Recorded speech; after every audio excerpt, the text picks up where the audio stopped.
one day, every tongue, every tribe, every nation will be worshiping God around his throne. But do you know about 1/3 of the world's population have never heard of Jesus? And they live in some of the most isolated and most persecuted parts of the world.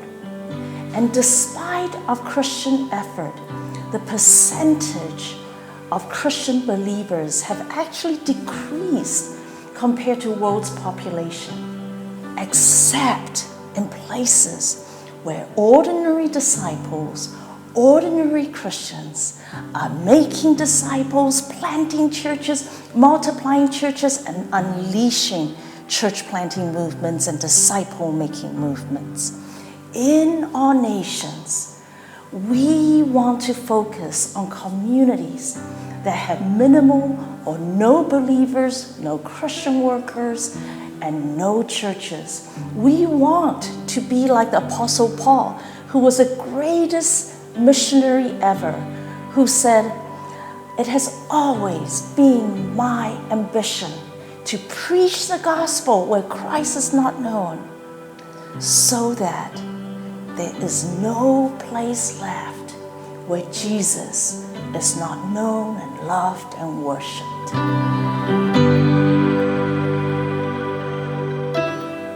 All Nations has 4 catalytic hubs in various parts of the world that have trained and sent out more than 300 workers who are now planting thousands and thousands of churches in 44 countries. A recent example is our disciple makers in Uganda, who have planted over 1,000 house churches among unreached people groups, among Muslim refugees, in the ghettos, in impoverished neighborhoods, in the urban core, and in the rural areas. And that is what our nations wants to do. We want to unleash this kind of disciple-making movement among every remaining unreached people and places of the world, among people who have never heard of Jesus. We are living in the most exciting and strategic time of history because we can actually see the finishing line of the Great Commission, and we can begin to count down to 0 unreached people groups.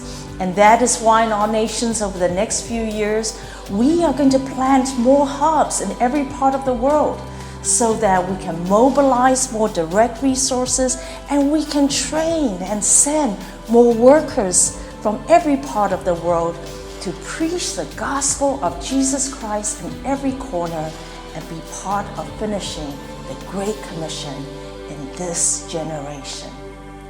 In our nations, we like to say that we are not a mission organization.